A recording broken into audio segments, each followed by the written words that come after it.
Well, we're going to go ahead and get started today. This is the first day of the week, and we pray for grace for the whole week. We set the stage this morning for what I believe is going to be a very powerful week for all of us. We decree and declare some things, and what we decree and declare is how things are going to be. And even if the enemy has some plans for us this week, our mission is to always rise above it and to remember that God's grace is sufficient for us in the everyday, in the day to day. There's never a day that I wake up. Mercy is waiting for me, but so is grace and favor. And I share the story about there are times when I go places and they tell me something costs more than I want to pay, or something is where it shouldn't be. And I'm like, no, wait, nope, nope, nope. He said goodness and mercy was going to follow me today. And so I'm looking with an expectation that goodness and mercy is going to show up some way, somehow. And so, just know that this week is going to be the week that you declare and decree that it's going to be. So speak life over your life this week. Never, ever find yourself saying things and then having to stand in what you said if it's something that you don't want to see. Only say the things that you want to see about yourself and about your life. And so we call ourselves victorious. We call ourselves abounding in every good work. There are good works that I'm called to do, and I'm abounding in those good works. I'm not going to look at something that I have to stand in or something that I have to do and use my words to curse it. I'm not going to use my words to speak doubt and unbelief and talk negative about a place that I have to stand in, whether it's walking with a family member or whether it's on my job. I'm going to make sure that the words that I speak are words that will move me into victory no matter what goes on around me. And it's not even about moving me. I'm talking about when it's all said and done, everybody's going to see before the situation started, I had the victory. And when it's over, when I get to the end of it, victory will still be mine. And so that's what I'm talking about. So that's just a little jump start for your week this week, to give you just some oomph, get up, because, this is a lazy Monday morning and some of us are dragging, but it's all right. Come on. God has given you the grace that you need to get through today. You have everything that you need. And so going back to our conversation about the call of God on your life and what it means, I made the statement that your call is calling you. And so we're going to continue along these lines because I just feel in my heart like God is speaking to some of you that he wants you all to understand, I called you. And because I called you, there's an expectation. Remember, I said that word called is also the word summons. I've summoned you. And so those wake ups in the middle of the night, those 3 a.m. wake ups, it's God's voice. Remember the story of Samuel when he was in the house with the priest Eli.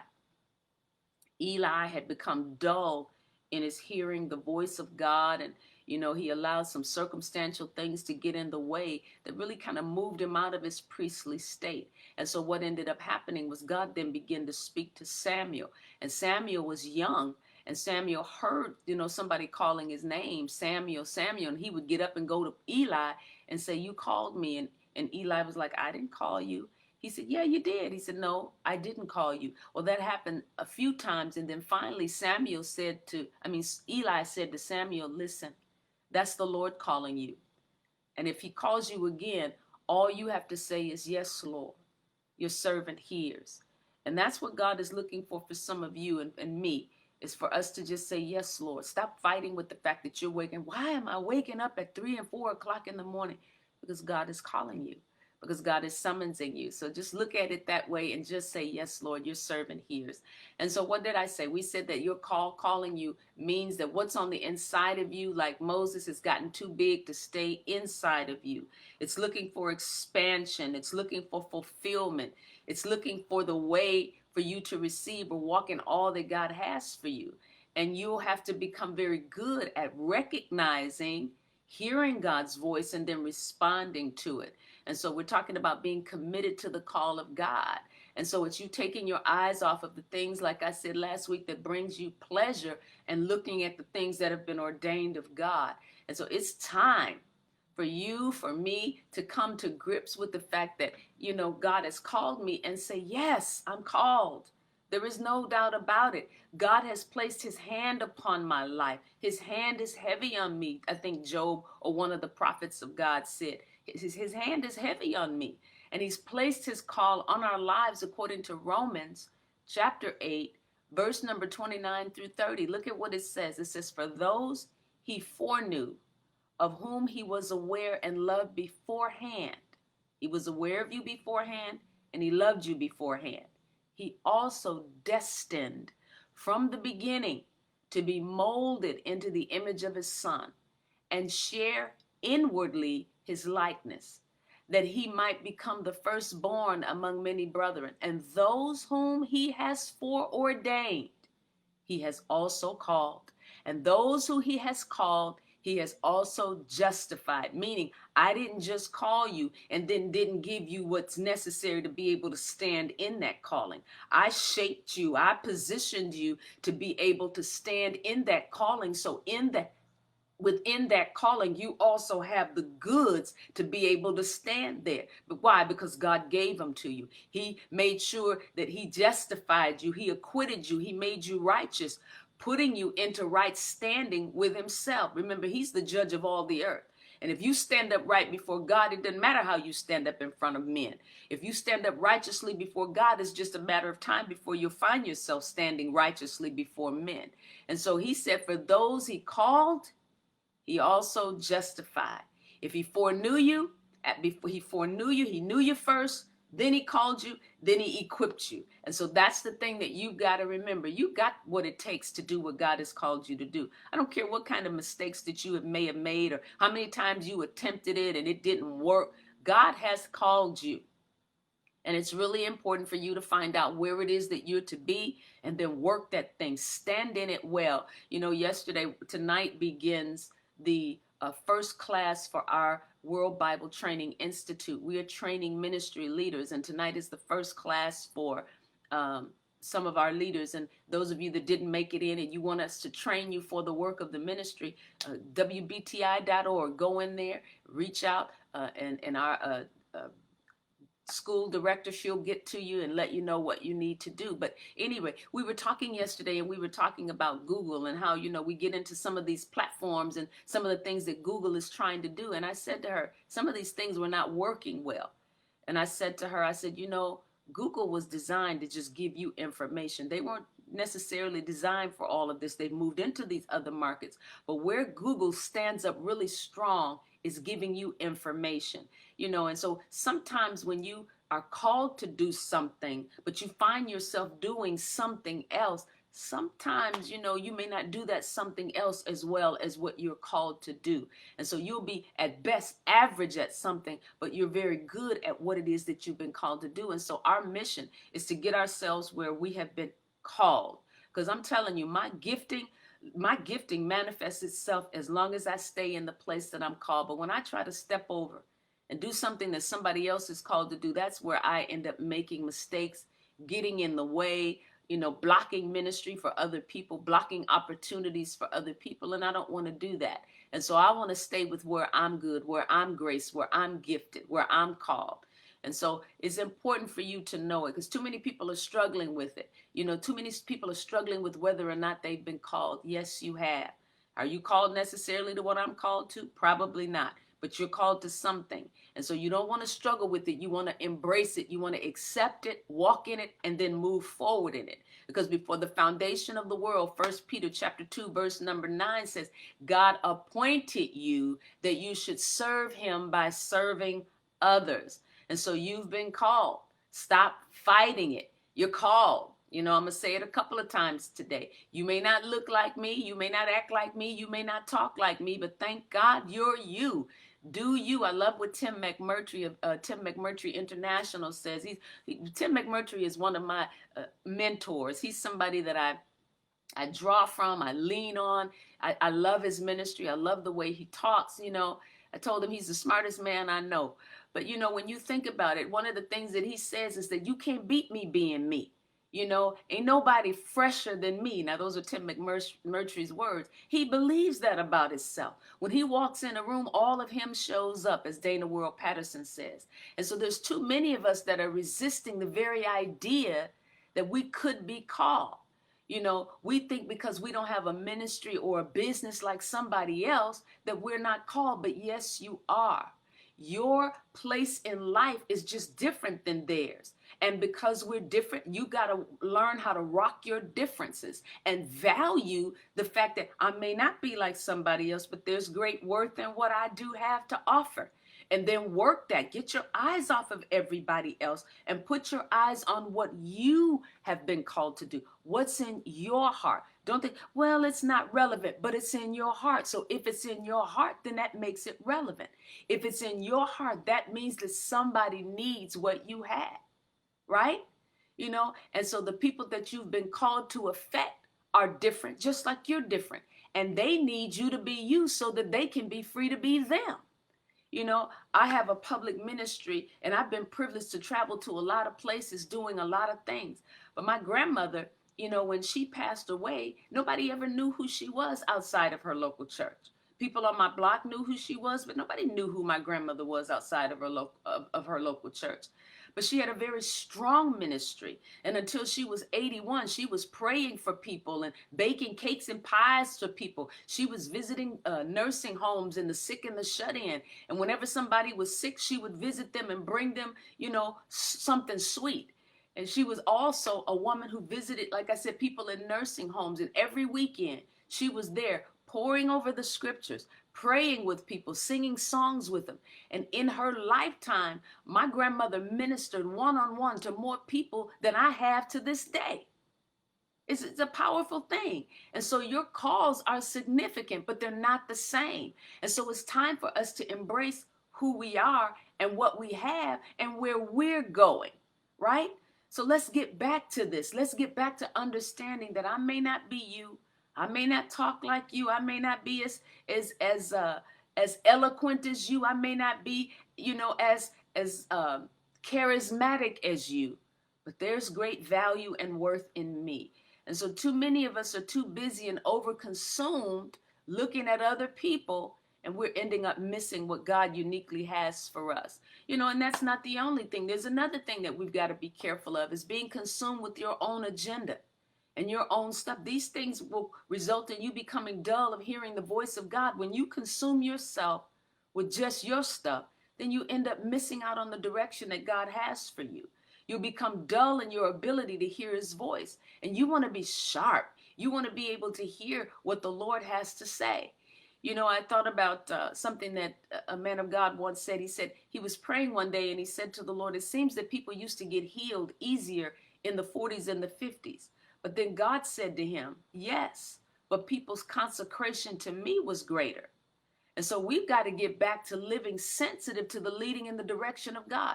How consecrated or how dedicated are you to separating yourself, to focusing in on what it is that you need to be doing? And I mean focused attention. I was listening to this woman who was a professional skier. And she was talking about how these people had done this test where they paid attention to what was going on with tennis players.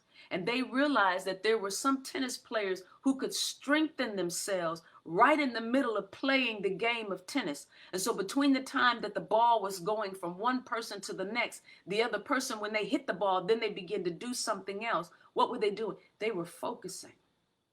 They were focusing. And in the midst of them focusing, what ended up happening, when they would hit the ball back to their opponent, there were certain things that they were doing. And in those moments, they were taking little moments to strengthen themselves. And so at the end of the tennis game, they had more strength and energy than their opponent, because their opponent was just busy excreting all of this energy and not really paying attention to themselves. They were too busy paying attention to the opponent that they missed opportunities to focus and bring it in and pay attention to themselves. When you pay attention to yourself, then you strengthen the areas of weakness that's on the inside of you. And so when they hit the ball, and then they would do these wrist exercises to strengthen their wrist, or they would change their posture, strengthen their back, or whatever it was that they were doing. And so what am I saying? I'm saying that you have to pay attention to you. If you're looking at somebody else's calling, you're looking at somebody else's gifting, and your eyes are more focused on how well they're doing and how poorly you're doing, then you're not going to take those moments to strengthen yourself in those moments, because God is saying to you, I want you to be strong on your journey. I don't want you to be burnt out, weak, and all of that because you've been so busy trying to keep up with the Joneses. You'll never be able to keep up with the Joneses because the Joneses have their path and you have your path. And the key is for you to find out, what is it that I'm supposed to be doing, and get your eyes. You know, my friend Kim Robertson was a runner, and she used to run track. And she said, every time somebody looks back, you lose ground. When you look back trying to find out where your opponent is, you run the risk of doing a couple of things. One is falling. Two, losing your place and veering off. And then three, you lose ground paying attention to people that are behind you. Now, you know, I never ran track, but this is some of the things that she shared with me. Stop looking at the people behind you, and stop even looking at the people on the side of you. You know, some of y'all are paying attention to other people, and you're going to run into a pole. I did that one time. I was walking into a building and didn't realize that there was glass in front of me, you know, and there were people. There was this lady, she was dressed strange, and I was looking at how she was dressed, didn't realize that I had come close to this glass window and walked right into the glass window. What happened? Hit my head. And before I knew it, I had a big old shiner on my forehead. Why? Because I wasn't paying attention to where I was going. I hope y'all understand what I'm saying. To commit yourself to the call of God on your life, you got to be focused on where you're going.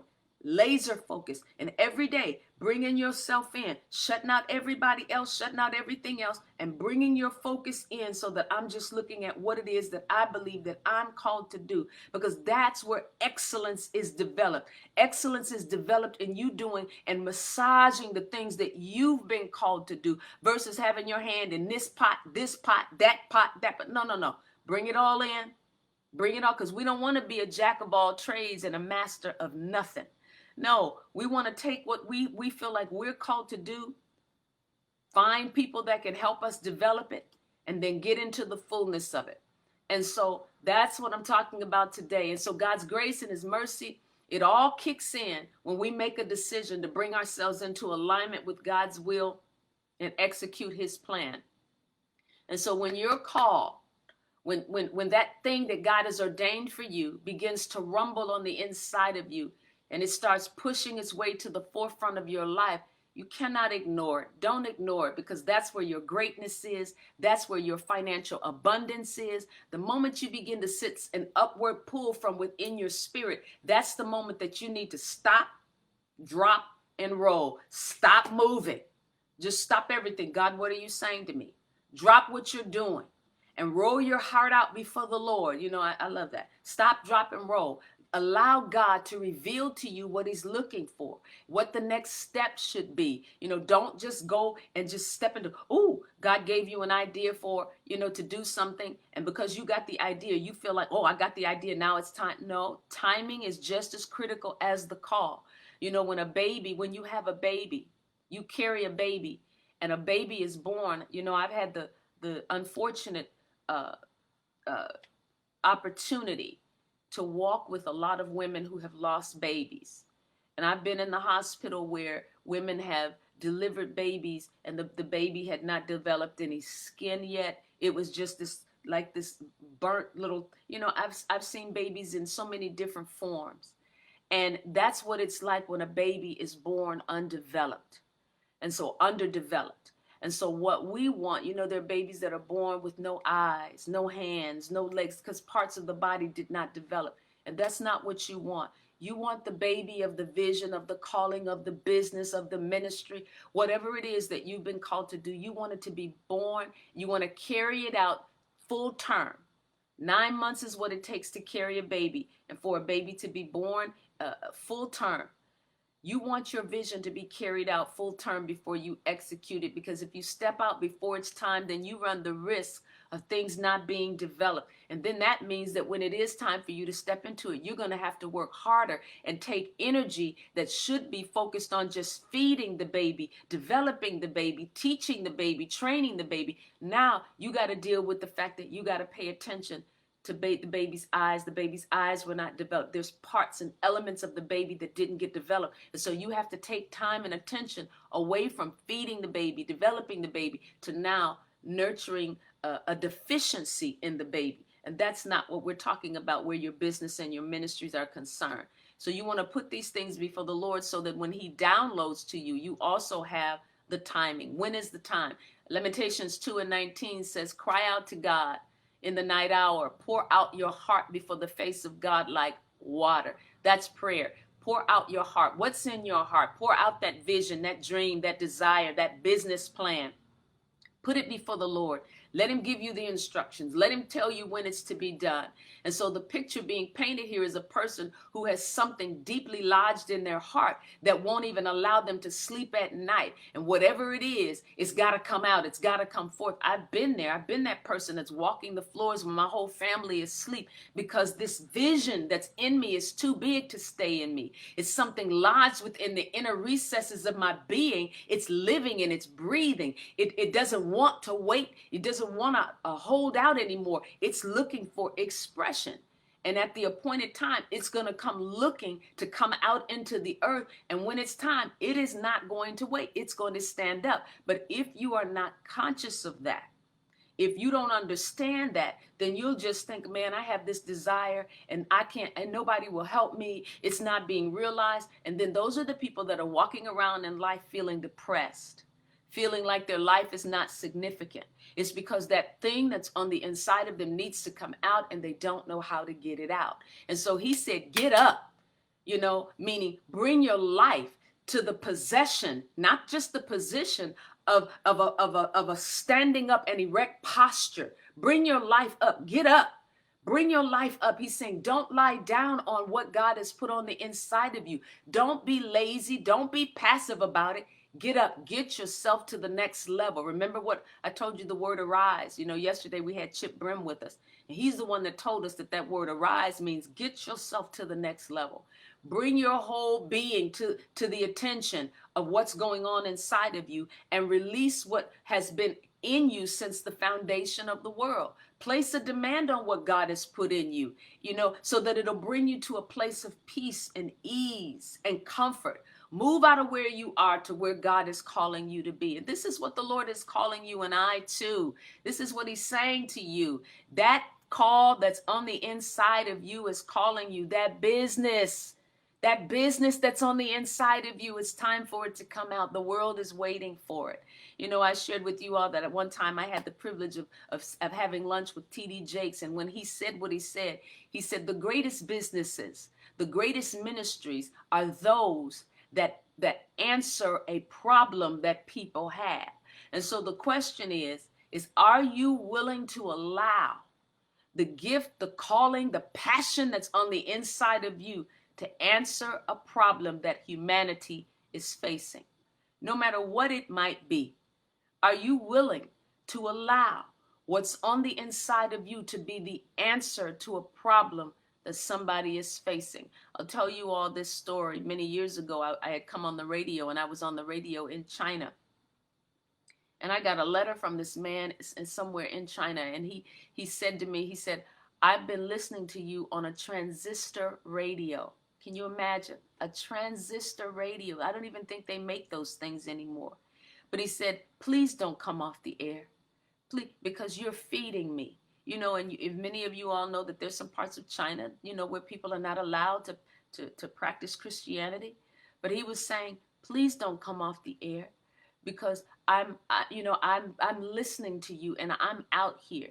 Well, what did I want to do? My heart was, man, I want to help this man get where God has called him to be. I want to help him do what the Father is calling him to do. Why? Because I'm answering a problem. My call is calling me.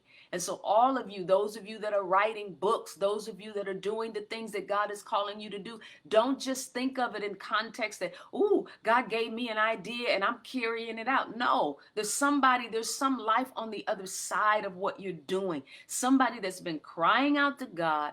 You don't know, but you're bringing the answer in the form of a book. You're bringing the answer in the form of a talk show. You're bringing the answer in the form of a speaking engagement. You're bringing the answer through Facebook. You don't know, who's been crying out to God for what? You just have this burning desire in your heart. Your call is calling you. I hope I said something today that's been fruitful for you, that's been helpful, to help you live out the plan that God has for you. It's a great calling. I'm telling you, anytime you connect with God, it's something great. If God calls you to do it, you better know it. And then the other thing about it is, if he really is the one that called you to do it, you don't have enough money to make it happen. You don't have enough of anything. You don't have nothing. So that's why it's called the walk of faith. You got to use your faith to do it. You don't know the people that he's going to lead you to. You don't know the audience that he's going to give you to. And so you just walk with him and you just trust him by faith that he becomes the provider of everything that you need to carry it out. So God bless you all. I love you. We will be back tomorrow continuing our conversation about the call is calling you. Bye-bye.